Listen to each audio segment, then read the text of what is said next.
Este mundo complicado te quiero contar. Este mundo está girando, girando sin parar. Hoy te vamos a invitar a que viajes con nosotros en algún lugar, en cualquier ciudad. Es la realidad internacional. Te lo vamos a contar, te lo vamos a contar, te lo vamos a contar. Buenas noches para todos, buenas noches para todas. Qué alegría que nos volvamos a encontrar en otro jueves de Café Internacional. Bueno, hoy tenemos nuevamente elecciones en la agenda. Este fue un año muy cargado en términos electorales, muy cargado en muchos términos, pero en electorales principalmente. Antes de arrancar voy a saludar a mis compañeras. ¿Qué tal Natalia? ¿Qué tal Florencia? ¿Cómo están? ¿Todo bien? Bien, ¿ustedes? La verdad, muy bien, con el aire funcionando. Sí, acá adentro, afuera. Así que por suerte acá el clima, un clima perfecto. Esto es Suecia, sí. Noruega. Estamos en estos climas acá. También voy a saludar a nuestros compañeros que hacen toda la parte técnica, a Sebastián, a Sofía, a Hernán, que nos acompañan, enseñándonos también un poco de cómo funciona el sonido, las cámaras. Nos enseñan mucho a no golpear la mesa, aunque lo hacemos reiteradamente. Pero bueno, es parte de la pasión, podríamos decir. Le voy a mandar un saludo también a nuestra productora Victoria Thompson y a nuestra compañera columnista Belén Carruba, a la cual extrañamos mucho y esperamos que pronto puedan volver al piso. Bueno, antes de arrancar, si me dan un ratito, digo las redes sociales. Nos pueden encontrar en Twitter, en Café Radio FM, en Instagram, Café Internacional, y en Facebook, Café Internacional CEIEP, porque este es un programa del Consejo de Estudios Interdisciplinarios, Económicos y Políticos. A los chicos y a las chicas del CEIEP le mandamos también un beso muy, muy grande. Que dicho sea de paso, nos deben venir al programa. Tal cual. Un asado y venir al programa. Claro. Así que bueno, arranquemos con este programa de hoy. Bien, arrancamos con un mix. Primera noticia un poquito triste porque falleció el expresidente de Uruguay, Tabaré Vázquez, a los 80 años, tras varios años de lucha contra un cáncer de pulmón. Recordemos que Tabaré Vázquez fue presidente de dicho país entre 2005 y 2010, tuvo un segundo periodo 2015-2020, hasta hace muy poquito, en el cual fue reemplazado por Lacalle Pou, y bueno, fue el primer presidente de izquierda que subió luego de casi 200 años de gobiernos conservadores. 175 años. 175 años de gobiernos conservadores. Digamos, tuvo políticas muy progresistas en su mandato. Vemos que logró disminuir la pobreza, logró disminuir el analfabetismo, pero mismo lograr acuerdos salariales o mejoras salariales con los trabajadores. No obstante, ha tenido también ciertas controversias que incluso lo llevaron a salirse del Partido Socialista, al cual había ingresado en el 83 y el cual le había llevado también a la Intendencia de Montevideo en los 90, antes de llegar a la candidatura presidencial. Sí, podríamos decir, si mal no recuerdo, porque ahora yo digo fechas y números y ya la arruino, pero si mal no recuerdo fue con Tabaré con quien tuvimos las disputas por las papeleras. Por las pasteras, exactamente. Tuvo disputas en primera instancia por haber votado en contra de la despenalización del aborto en Uruguay, siendo Eso le trajo conflictos con su partido. Exactamente, siendo que el Congreso había votado la mayoría a favor, pero bueno, él en tanto presidente ejerció su voto presidencial, tanto constitucionalmente puede hacerlo, lo que le llevó conflictos con su partido, y luego de ejercer el veto decidió desprenderse del lineamiento del Partido Socialista. Con Argentina también tuvimos bastantes problemas con las pasteras, que en su momento, justo hablábamos con Florencia antes de entrar al aire, que habíamos leído en una nota periodística en donde él, luego de terminar la presidencia, reconoce, digamos, que estaba dispuesto a llegar a un conflicto bélico con Argentina por las pasteras, y que había tenido contactos con el entonces presidente de Estados Unidos, Bush, quien le había brindado su apoyo total ante esta decisión de entrar en una guerra con Argentina, lo cual la verdad que nosotros en una zona de no conflicto como es América del Sur nos parece un montón. Es un montón. Un montón. No, y además creo yo también que hubiese sido una locura en términos de lo que significan las pasteras y las papeleras acá en Argentina, porque si bien lo de Frei Ventos fue un hito y un proceso histórico en nuestro país, uno no puede digamos, desligarse de que tiene celulosa en pleno Baigorria. Hubiese sido un contrasentido para Argentina llegar hasta ese punto también. Sí, pero aparte también con, digamos, con países tan vecinos y que siempre hemos tenido una relación tan hermanos.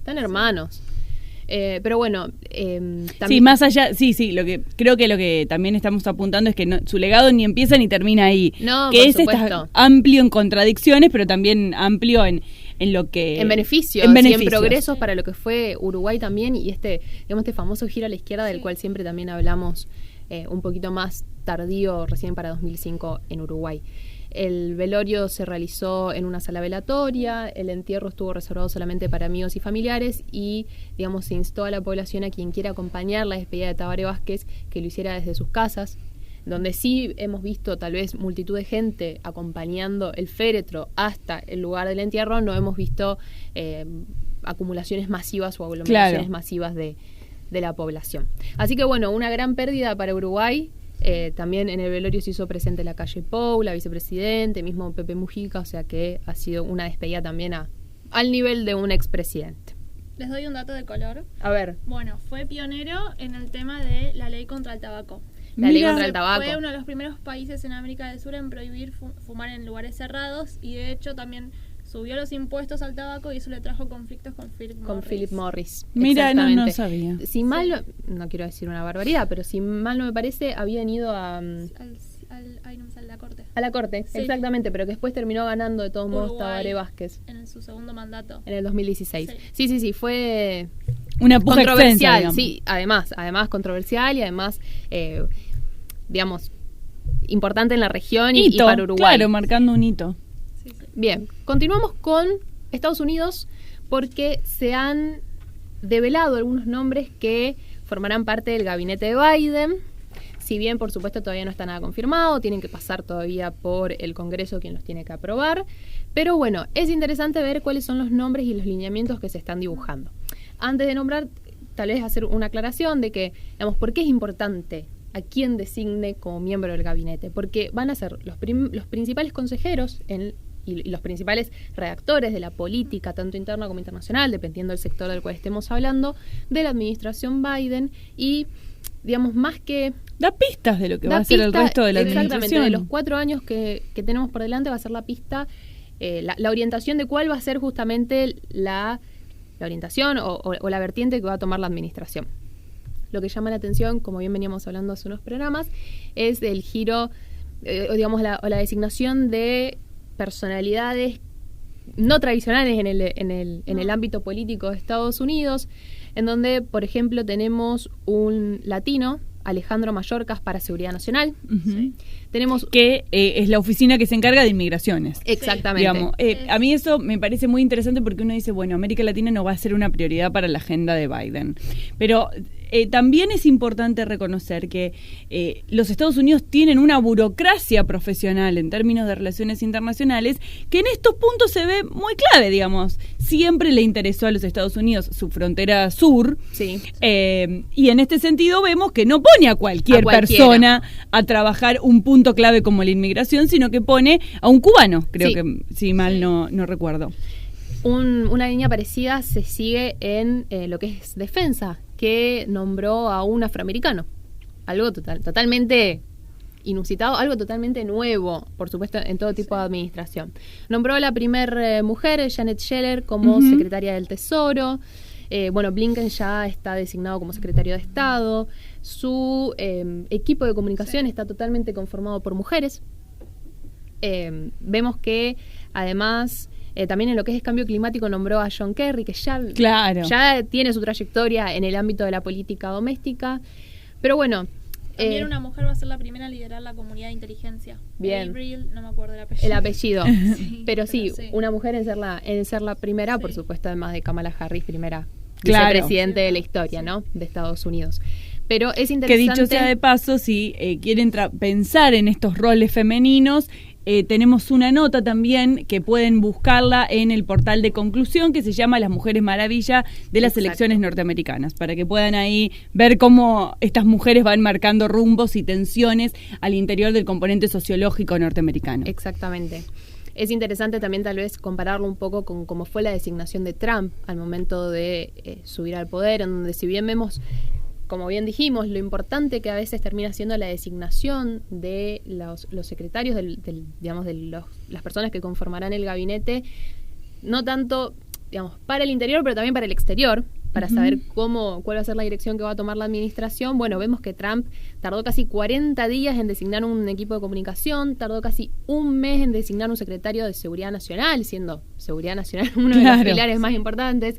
Entonces, bueno, es interesante hacer estas comparativas y, digamos, la responsabilidad o el compromiso democrático o el compromiso político con el cual lo está tomando Biden de designar de manera temprana y darle también la importancia que requiere cada designación con el acto, el acta, todo, digamos, al pie de la letra, como se debería hacer. Sí, creo que además, luego de...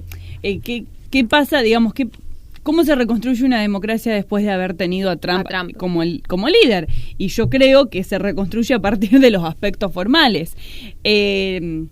Para empezar. Sí, por supuesto. Pero bueno, sí me parece que el proceso hasta que Biden fue efectivamente dictaminado como el líder y el vencedor de las elecciones fue muy largo. Eso también debilitó la imagen democrática de los Estados Unidos. Entonces, en este sentido, esto que vos decís, estas pequeñas formalidades creo que vuelven a hablar de una institucionalidad que busca recuperarse. Los pequeños detalles a partir de los cuales se puede mostrar esta imagen. Y justamente con esto que decís, también es interesante ver cuáles son los primeros secretarios que fue nombrando, las áreas, que también determinan cuáles van a ser las prioridades. Tenemos que primero nombró al cuerpo diplomático en este intento de poder reposicionar volver al mundo. Exactamente el multilateralismo, el diálogo. Luego comunicó al secretario de Seguridad Nacional cambio climático en este intento de poder acercarse, de volver al Acuerdo Verde con París. Lo que también es interesante ver el eje que va a tener con Bolsonaro. Claro. Así que bueno, bastantes cosas para analizar. Seguimos con Rusia porque sucediendo un montón de cosas, como siempre sucede en Rusia. Tenemos en primera instancia que, esto lo vamos a hablar un poquito más adelante, pero reconoció las elecciones en Venezuela, felicitó a Maduro por la victoria, digamos, de la Alianza Patriótica y contó con observadores de las elecciones, observadores rusos para las elecciones, los cuales establecieron que había sido todo legal, todo al pie de la letra, todo institucional. En una segunda instancia vemos que también recibe a miembros del Partido Alternativa para Alemania, el ultraderechista, en un contexto en donde las tensiones con Merkel están elevándose a raíz de el caso de envenenamiento de Navalny. No olvidemos que fue hace un par de meses solamente. En un contexto en donde la canciller el año que viene termina su mandato. No va Veremos si lo termina. Bueno, en principio lo termina. Es eterna, pero en principio lo terminaría. En un contexto también en donde en Francia, en tanto segundo eje o segundo pilar de este eje Berlín-París, que siempre, digamos que en los últimos años ha sido quien lideró el bloque europeo, también se está terminando la presidencia de Macron.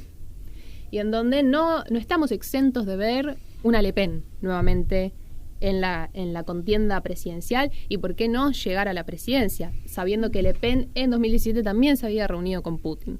Entonces, bueno, ¿significa esto un cambio de vertiente que está tratando de hacer el Kremlin hacia los aliados o hacia los actores europeos? Posiblemente, sabiendo que de cara a la finalización de la presidencia de Macron, que dudo muchísimo que con todos los conflictos internos que está teniendo en su presidencia vuelva a ser reelecto o que se vuelva a presentar.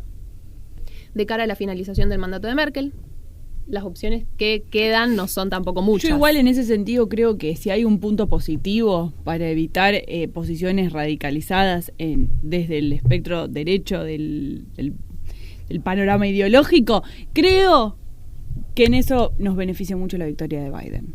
Sí. Creo que con un Trump yo no pondría en discusión lo que vos estás diciendo hoy.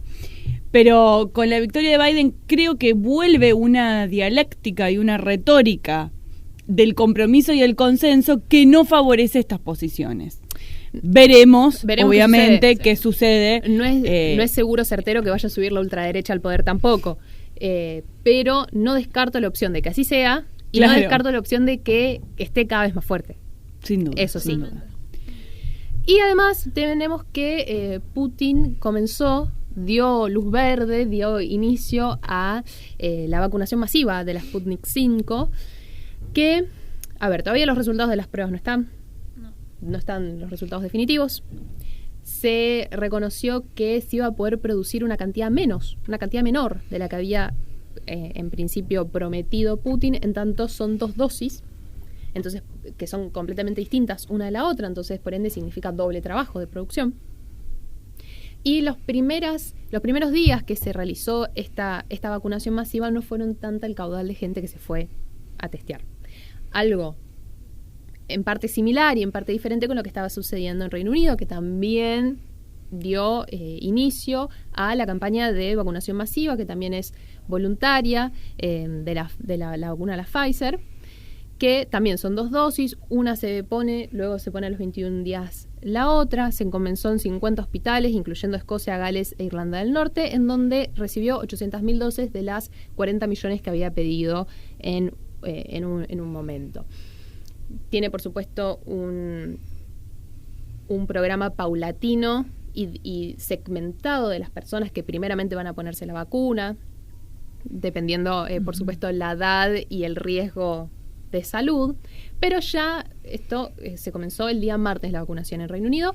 Ya han salido algunas personas que han mostrado una reacción alérgica a la vacuna. Adiós, las caras. Entonces, bueno, desde... Ya llegaste, ya te fuiste. Muy a lo Kanye West con su postulación. Sí. Pero bueno, vemos que desde Reino Unido también se está instando a que aquellas personas que tienen un historial de complicaciones de salud y de alergias graves eviten ponerse la vacuna. Claro. Ahí ya empezamos a reducir un poco la población que se puede vacunar. Y después también tenemos otras complicaciones logísticas. A ver, si somos realistas, tenemos los laboratorios que están en Bélgica, tienen que viajar hasta Reino Unido. Vienen en cajas de casi 1.000 dosis, hay que reducir la cantidad de cajas a las divisiones que van a ir a cada hospital. Controlar que ninguna caja haya sufrido ningún daño. La refrigeración, lo que yo leí es que los containers no tienen, creo que por ejemplo el container te soporta hasta menos 20 grados y la vacuna necesita menos 40 había leído algo menos 70, 80 incluso. Digo, en fin, que quiero decir es que si el container puede hasta 10, esto necesita hasta 20 bajo cero, y que todo eso genera una enorme complicación de cómo, en términos logísticos, cómo la vamos a recibir nosotros, por ejemplo. Exactamente, y a nivel, por supuesto, macro, a nivel bromatológico, de cómo es que se mantiene una vacuna tan en las mejores condiciones o en las condiciones necesarias. Así que bueno, no deja de ser, digamos, si bien se comenzó con la vacunación masiva, recién empezamos. Falta mucho camino por recorrer, faltan muchos obstáculos por subsanar, por avanzar, por derribar, y bueno, vamos a ver qué sucede, sobre todo de cara a que a las 24 horas de comenzar la vacunación ya aparecen personas que presentan contraindicaciones, claro. Bueno, pero no, positividad, qué sé yo, ya termina el año. Sí. Estas personas tenían alergia, pensemos, la verdad. Hay que terminar arriba, sí o sí. Pero bueno, sí creo también positivo de que, bueno, esto, digamos, si bien es ciencia por el método, no es ciencia en lo que le pasa a los cuerpos, y había que exponerse para experimentar. Así que bueno, creo que, digamos, lo positivo es los equipos que están detrás atendiendo a todo esto, y que es el más alto nivel el que está preocupándose por esto. Sí. Así que bueno, con esto terminamos, ¿no es cierto? Muy bien, bueno, pero igual ustedes no se vayan, nosotros nos vamos a un corte muy muy breve y ya venimos con un especial muy interesante sobre las elecciones en Venezuela. Un corte muy breve y ya volvemos. Este mundo complicado te quiero contar. Este mundo está girando girando sin parar. Hoy te vamos a invitar a que viajes con nosotros en algún lugar, en cualquier ciudad. Es la realidad internacional, te lo vamos a contar, te lo vamos a contar, te lo vamos a contar. Volvemos a este segundo bloque de Café Internacional para pensar las elecciones que tuvieron lugar en el país vecino de Venezuela. Pero antes que todo voy a saludar a quien nos está acompañando hoy. ¿Qué tal, Facundo? ¿Qué tal, chicas? Muy buenas tardes. Bienvenido a la mesa. Muchas gracias, por favor, un placer. Facundo Díaz es periodista, es nuestro compañero acá en Conclusión y lo invitamos a charlar un poco de este proceso que no fue el primero, un año como veníamos comentando, cargado de elecciones. Tuvimos las elecciones del plebiscito en Chile, tuvimos elecciones en Bolivia que llevaron al retorno del movimiento liderado por Evo Morales, en este momento también por Arce a la cabeza. También tuvimos elecciones en los Estados Unidos, unas elecciones complejas, largas, nos quitaron años de vida esas elecciones, que llevaron a Biden a la presidencia del hegemón norteamericano.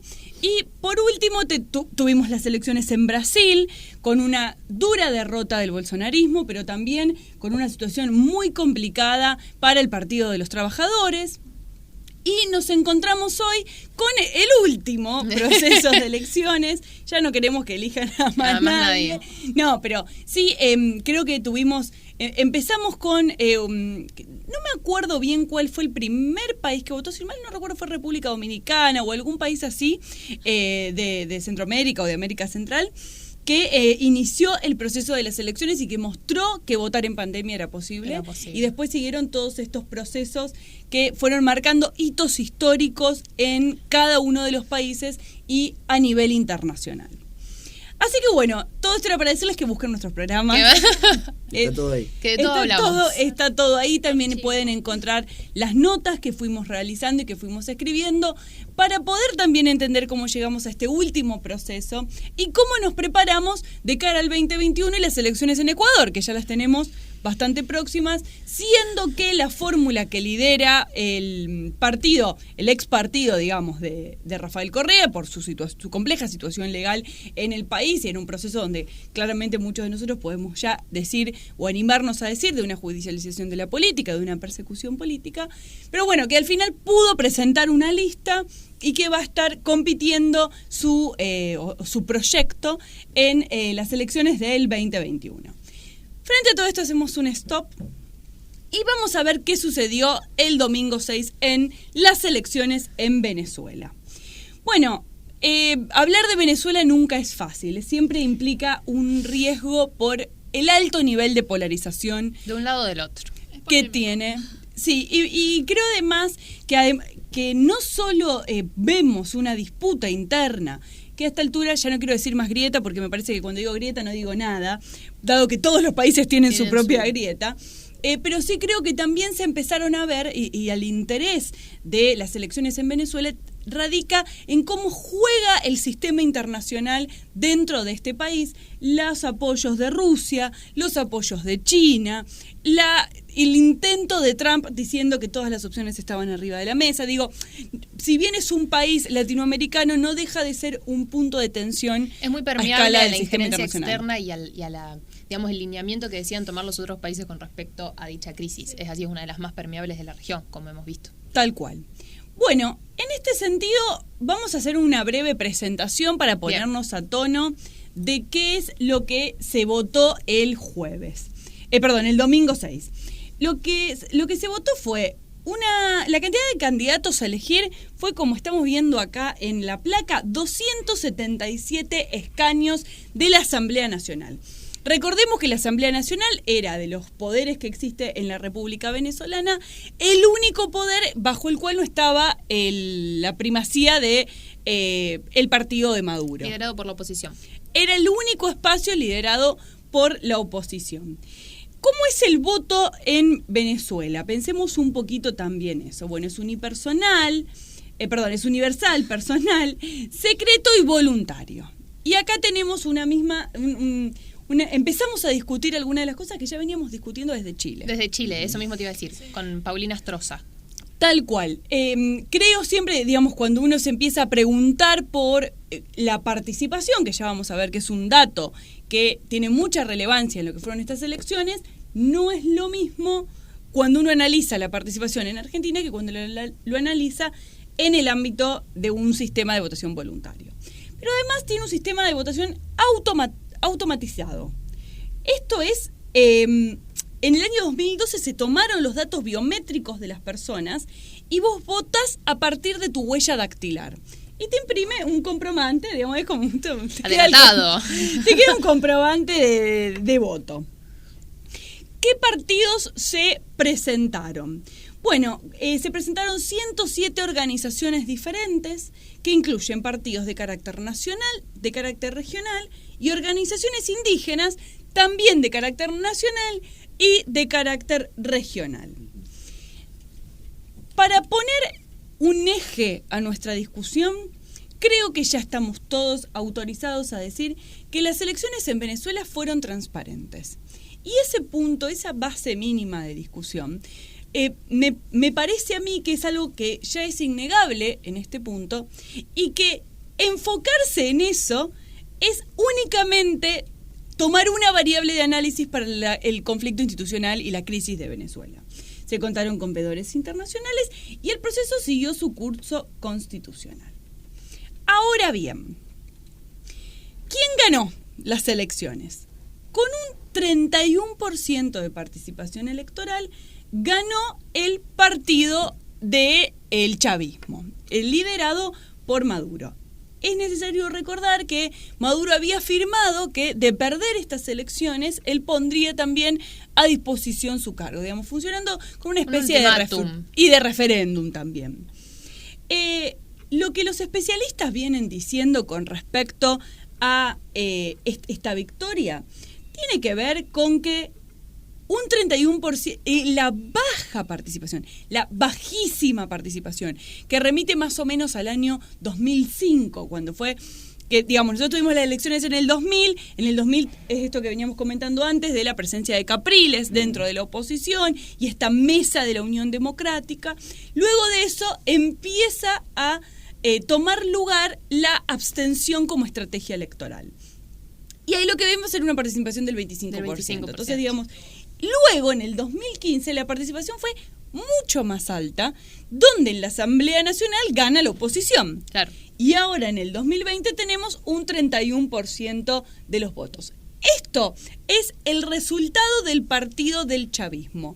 Que lo interesante es que la cantidad de votos, no el porcentaje, pero la cantidad de votos, es decir, de personas que emitieron su voto, se asemeja, obviamente que no es exacta, pero se asemeja a la cantidad de personas que dejaron Venezuela durante estos últimos años. Es, digamos que es muy poca la cantidad de personas que efectivamente votó. ¿Qué nos dice ese número? Bueno, para mí es un número que nos da la clave de que la elección fue transparente. Digamos que mostró lo que quería mostrar. El problema es que significa que la misma cantidad de personas que te votan es la misma cantidad de personas que ya ni siquiera están en el país. Es transparente pero no es representativa, me parece.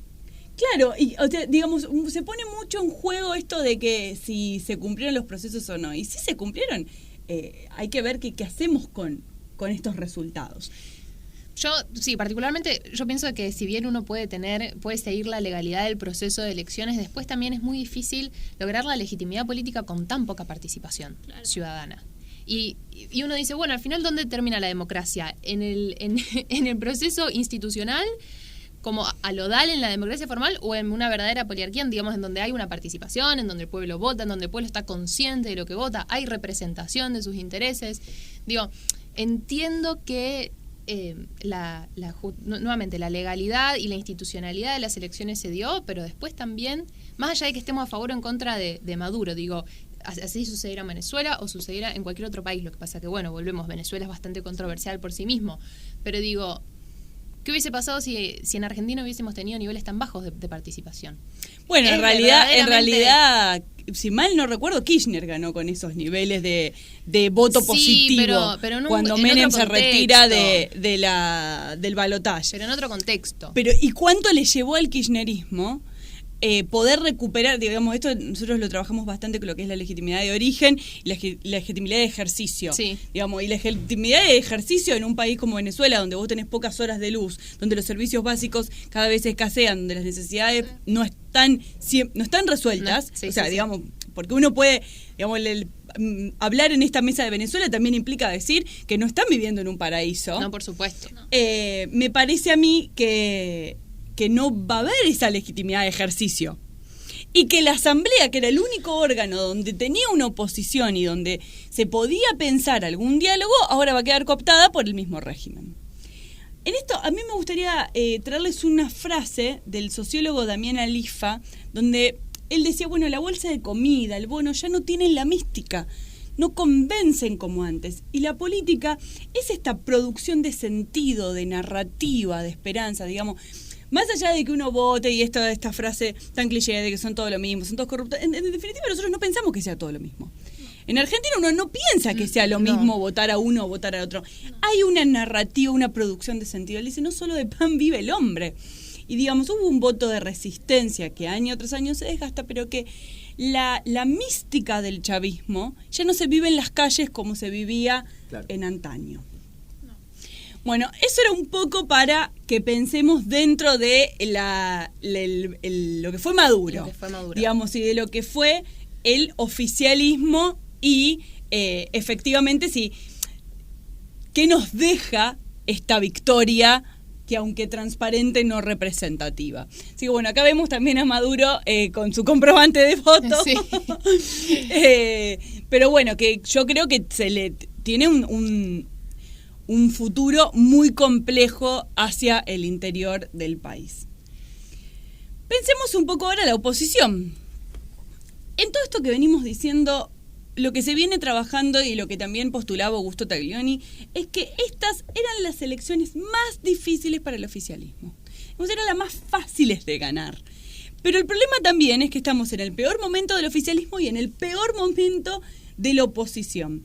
¿Qué significa o qué análisis hacía el sociólogo que le cité anteriormente? Digamos que lo que se observa de Venezuela es una bancarrota de la clase política, de la élite intelectual y del espíritu colectivo. Entonces, que a mí la OEA me diga que las elecciones son así o son asá, me da lo mismo. No, que declaren que las elecciones son nulas, no trabaja sobre el espíritu colectivo del pueblo venezolano. Sí, sobre la causa de fondo, digamos.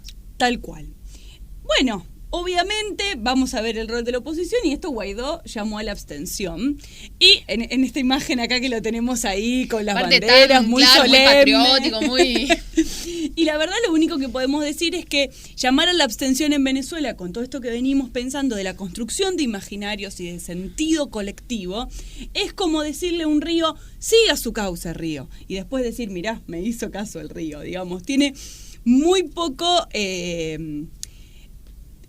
es muy poco realista considerar que toda esa abstención es un voto para él. No, por supuesto. Digamos, obviamente él tiene tradición. Todo alrededor de Guaidó es poco realista. Todo alrededor o sea, es poco por lo realista. menos lo que deja en claro esta elección, por lo que tengo entendido, es que se termina esa farsa, digamos, al él perder su puesto en la asamblea, que es lo que lo validó como presidente alternativo o como se lo llame. Eso va a dejar de estar ahí, pero tampoco es que mientras lo tuvo, ¿cuál fue el peso real de Guaidó ahí? Lo reconocieron en algunos países, irresponsablemente o no, hicieron shows con artistas internacionales, juntaron comida, sirvió para algunas escenas mediáticas, pero al fin y al cabo ni siquiera pudieron armar un golpe de estado serio, digamos, claro, y tumbar a Maduro, y fue una cosa fue hasta una farsa como golpe de estado, me parece. Es como que termina con un saldo que no. Sí, sin duda. Y lo que también creo que en realidad fue contraproducente y favoreció el régimen de Maduro. Sutherland dice, ese batallón de sanciones que Guaidó negociaba con los Estados Unidos para que se le impongan a Venezuela, lo único que hizo es generarle al régimen una legitimidad de decirle, bueno, ustedes son pobres o no hay suficiente comida o no tenemos los suficientes recursos porque nos están aplicando sanciones del exterior. Claro. Gestionada por gente que dice que es venezolana, o sea. Tal cual. Es una contradicción. Tal cual. Y en este sentido también, este éxodo, y de lo que hablamos ahora, que la cantidad de votos que sacó en este momento Maduro es la misma. Es similar a la cantidad de votos en el éxodo, digamos, exiliados, implica que menor cantidad de habitantes en realidad es menor presión sobre los subsidios públicos, menores protestas y más remesas. Digamos, o sea, todo el proceso generado por Guaidó fue contraproducente para generar una salida de Maduro. O sea, en realidad terminó en gran medida fortaleciendo al régimen. Si quieren leer alguno de estos aspectos que nosotros ya veníamos trabajando antes de la pandemia, pueden leer nuestra nota en conclusión, 100 años de conflictividad, que tiene que ver un poco con el vínculo y con la postura de Trump, esto de tener todas las opciones sobre la mesa. Es interesante también pensarlo de cara a la elección de Biden y, digamos, este desarme de Guaidó como un líder de la oposición, como una persona importante o con peso dentro de Venezuela, en donde lo vemos a Biden mucho más tendiente al diálogo, al multilateralismo, al no tener todas las opciones sobre la mesa, como bien vos decís, no recurrir a la fuerza, con un Guaidó que estaba dispuesto a cualquier cosa por Venezuela, digamos, por derribar el régimen de Maduro. También lo que me gustaría mencionar, que Guaidó llama, digamos, no solo dice absténganse, no a estas elecciones, y con la excusa de que no son transparentes y legítimas, se excluye él mismo de la participación, sino que llama a una consulta online que se va a realizar en los próximos días, con poca legitimidad, con poca capacidad de controlar ese proceso para que sea una realidad vinculante, y sobre todo en una Venezuela donde hay regiones que tienen 6 horas de luz y vos necesitas un teléfono inteligente. Digamos, esto muestra no solo que es una farsa, sino que él tiene cero anclaje en la realidad venezolana. Digamos, la distopia entre su imagen de Venezuela y la Venezuela real. Es que en realidad él habla para las personas que se fueron de Venezuela. Él no está hablando para el venezolano que todavía se queda en Venezuela. Igual ahí me parece que, además de la segmentación venezolana quien habla, me parece también que habla digamos, en modo de sensibilización hacia los líderes políticos externos que lo pueden apoyar en esta etapa previa a verdaderamente posicionarse y consolidarse como un líder de la oposición. Tal cual. Digamos, es más una campaña hacia afuera que hacia adentro. Tal cual. Bueno, eso es parte de uno de los análisis que también estaban circulando en las redes, donde dice, bueno, en realidad el terreno de la oposición era la asamblea. Y Guaidó lo quiso transformar en una oficina presidencial que no era, vinculándose con el exterior, pero perdiendo la conexión. Claro, y la capacidad de movilización hacia el interior del país, y dejándole, digamos, la potencia a los líderes externos, que la verdad ya tienen suficientes líos como para ponerse a pelear por Venezuela, que eso fue, digamos, Trump no decidió una confrontación abierta con Putin por el destino de Venezuela, porque en el medio también está el realismo.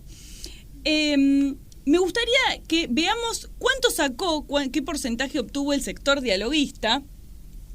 Esto es la Alianza Democrática, veamos la cantidad de partidos que forman parte. Bueno, esto también se puede ver del Consejo Nacional Electoral, tu voto es seguro, tiempo de elegir, pero bueno, el porcentaje fue de un 17% y es la cantidad de escaños que van a tener en la Asamblea Nacional a partir del 5 de enero, que es, bueno, muy poca. En esto también me gustaría traer a colación el rol de Capriles. Capriles fue líder en la oposición cuando todavía se podía hablar de una oposición aglutinada y democrática en Venezuela. Él se abre del G4, que es este grupo que constituye Guaidó, negocia con Maduro la liberación de 110 presos políticos y anuncia la participación en estas elecciones. Pero después él tiene el apoyo del bloque europeo. Y cuando el bloque europeo le dijo a Maduro, no vamos a participar como veedores internacionales, vos tenés que posponer las elecciones, y Maduro se negó a posponer las elecciones, Capriles se baja y también los europeos. Lo cual, desde mi perspectiva, fue un error. Digamos, porque era el momento para jugar con la complejidad que implica jugar el juego democrático en Venezuela.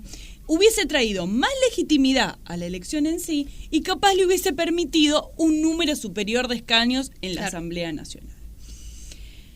Bueno. Sí, independientemente de eso, hubiera sido un atisbo de una luz de, no sé, de un mínimo diálogo político o algo que él intentó también, que es la naturaleza del político, digamos. Cuando vos no lo podés resolver por la fuerza y no podés aniquilar al otro, que es el fin de la política, tal cual. Bueno, me acerco y veo cómo lo puedo hablar, dialogar. Al fin es engatusar y después veremos, pero aunque sea es para un fin y un objetivo, en este caso electoral.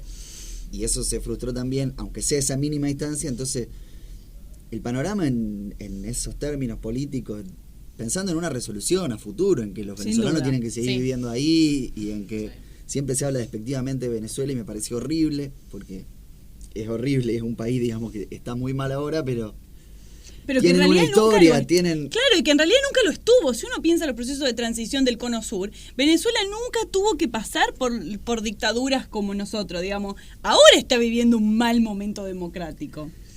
Entonces, por eso, pensando un poco a futuro, me parece que esta falta de vocación total por hacer política realmente, esto, es como que cada uno está con su interés. Maduro, obviamente, defender, que no lo ataquen de afuera, sostenerse, lo que sea.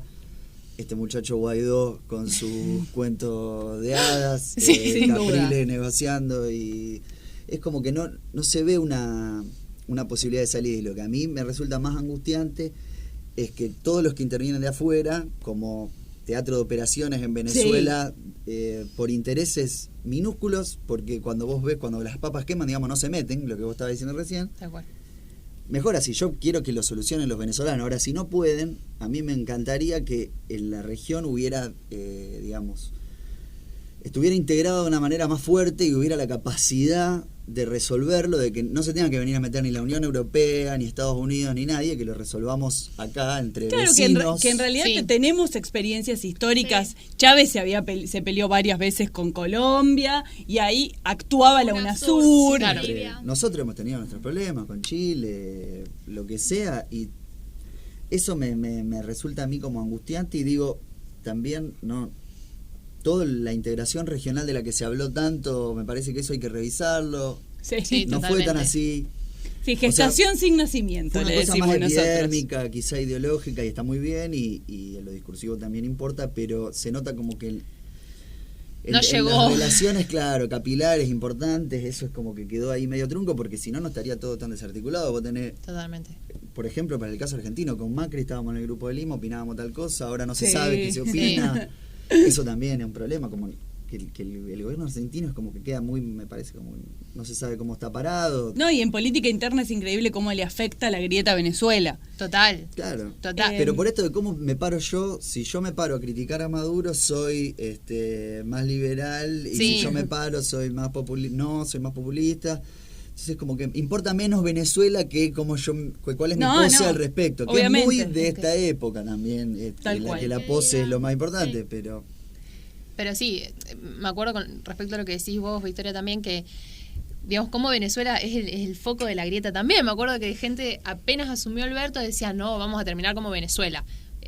Cuando empezó a subir el dólar, empezó a subir el euro, a devaluarse el peso, no, estamos yendo hacia Venezuela. Y siempre es foco de comparación, es punto de comparación. Lo ponen como el ejemplo horrible. Claro. Es malísimo. Es mala palabra, digamos. Claro, pobre Venezuela, tienen una historia, somos muy ingratos con Venezuela, me parece, en ese sentido. Pero bueno, para pensar algunos aprendizajes y ya para ir concluyendo este bloque, que nosotros le estamos pasando bomba, pero después nos damos cuenta que estamos como 20 minutos hablando. Me parece a mí que sí es importante que la oposición entienda que aunque Venezuela es un estado frágil en este momento y que está incapacitado para las funciones vitales, para proveer servicios públicos y seguridad ciudadana, Nicolás Maduro logra mantener a sus élites cohesionadas. Y eso, él sabe hacer política en ese sentido, claro, y en términos internos. Y por otra parte, sí creo que la oposición tiene en este momento una posibilidad de recomponerse como actores políticos, donde se implican nuevas alianzas, coordinación estratégica, sociedad civil autónoma, esperemos. Bueno, veremos esto que veníamos discutiendo, qué pasará ahora con Biden, y me parece a mí, como para finalizar, esto que estuvo sobre la mesa desde el inicio de esta charla, que es que los problemas de Venezuela necesitan mucho más que solo una elección, un nuevo pacto social, una ruptura de ese paradigma con el pasado que se toma como destellos, algunos emprendimientos, iniciativas sociales o culturales, pero que languidecen en la espesa esfera política que vive el país, donde no se encuentra ni un rumbo común, ni un espacio real para los cambios. Hubiésemos deseado unas elecciones más amenas, con un Capriles disputándole poder político a Maduro. Eso hubiese sido mucho más interesante. Tuvimos lo que tuvimos, y bueno, esperamos que haya, a partir de esta nueva situación en la que se encuentra Maduro y que se encuentra la oposición, nuevas estrategias que impliquen un nuevo pacto social para los venezolanos. No estoy tan segura, pero espero que sea así. No van camino a la desintegración, que es lo que nunca quiero. O una guerra civil. Claro que es también otro camino a eso, que es como el peor escenario y el más temido en este mundo de que la democracia no va más y que están todos enfrentados a la sociedad y demás. Para mí es como que el gran final a temer es la desintegración. Total. Así que bueno, muchísimas gracias, Facundo, por habernos acompañado hoy. La verdad fue un placer. Nosotras nos vamos a un corte muy muy breve y ya volvemos con el último bloque de Café Internacional. Este mundo complicado te quiero contar. Este mundo está girando, girando sin parar. Hoy te vamos a invitar a que viajes con nosotros en algún lugar, en cualquier ciudad. Es la realidad internacional, te lo vamos a contar, te lo vamos a contar, te lo vamos a contar. Luego de haber debatido mucho y extensamente sobre las elecciones de Venezuela, creo que quedó un panorama bastante claro. Nos vamos ahora a otro tema de la agenda, esta vez un poco más local, con un on demand de la mano de Florencia. ¿Qué tenemos para hoy? Bueno, por las circunstancias o el contexto que estamos viviendo, me parecía súper pertinente, como vos decís, recomendar un on demand que sea algo más local. Se trata del documental Que sea ley, que es del escritor, director, fotógrafo argentino Juan Solanas. Es el hijo de Pino Solanas. De Pino. Bueno, este documental, que dura 1 hora 25, trata de abordar el fenómeno político y social que se vio en la Argentina durante el debate por el derecho al aborto seguro, legal y gratuito en el 2018. Entonces es por eso que a lo largo de la película, del documental, se pueden ver fragmentos intercalados de, no sé, cómo fue abordado desde lo mediático o desde lo periodístico, cómo era el movimiento de la marea verde en las calles. Mismo también se podía ver fragmentos del debate en el Parlamento. Y lo que también tiene muy interesante, que también fuerte también, son los testimonios de mujeres o familiares que fueron víctimas de la clandestinidad. Bien. A mí me quedó un ejemplo, el caso de Ana María Acevedo, no sé si lo conocen, es una chica de Santa Fe que falleció a los 19 años porque le negaron un aborto en el hospital y tampoco le permitían hacer tratamiento con quimioterapia, ella tenía cáncer.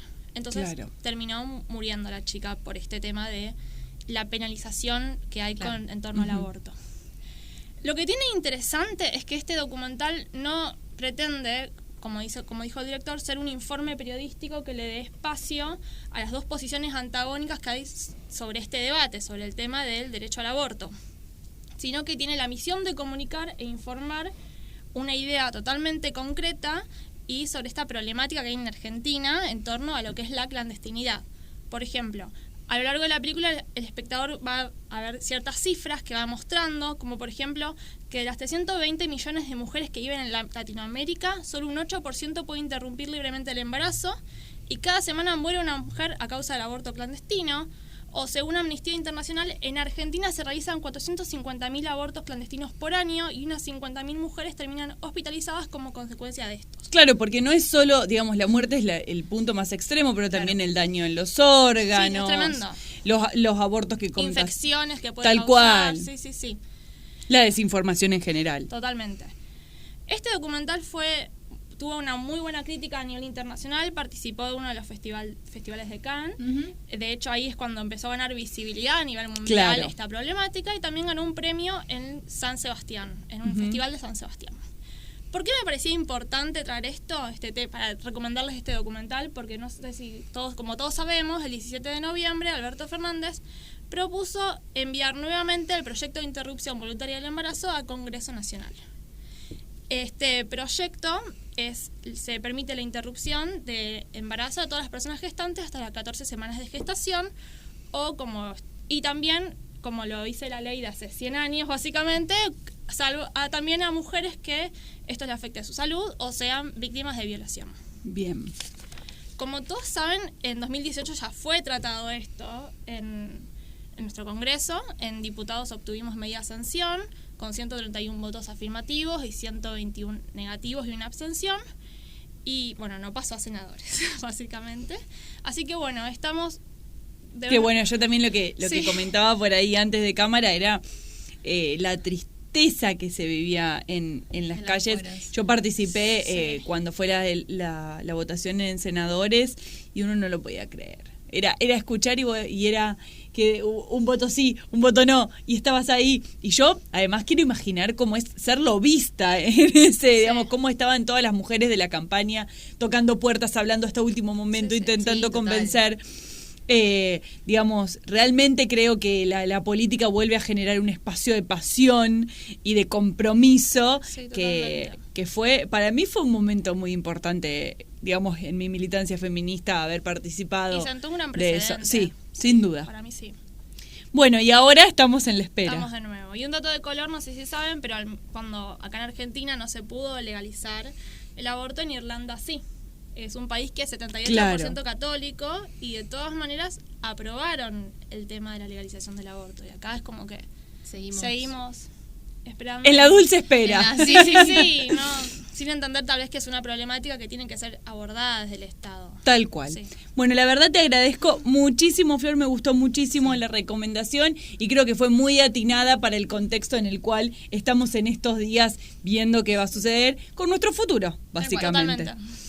Bueno, les quiero agradecer a todos por habernos acompañado en este programa de hoy. Les repito por última vez nuestras redes sociales. Nos pueden encontrar en Twitter, en Café Radio FM, en Instagram, Café Internacional, y en Facebook, Café Internacional CIEP. Les recomendamos, como siempre, que chusmeen, que busquen nuestras notas. Hubo mucho contenido a lo largo de todo el año. Ya empezamos con los balances baratos y berretas, pero hubo mucho contenido a lo largo de todo el año para que podamos ir entendiendo y comprendiendo estos procesos electorales, estas reconfiguraciones políticas. Así que no se lo pierdan y nosotros nos vemos el jueves próximo en otro Café Internacional. Hasta la próxima. Este mundo complicado te quiero contar. Este mundo está girando, girando sin parar. Hoy te vamos a invitar a que viajes con nosotros en algún lugar, en cualquier ciudad. Es la realidad internacional.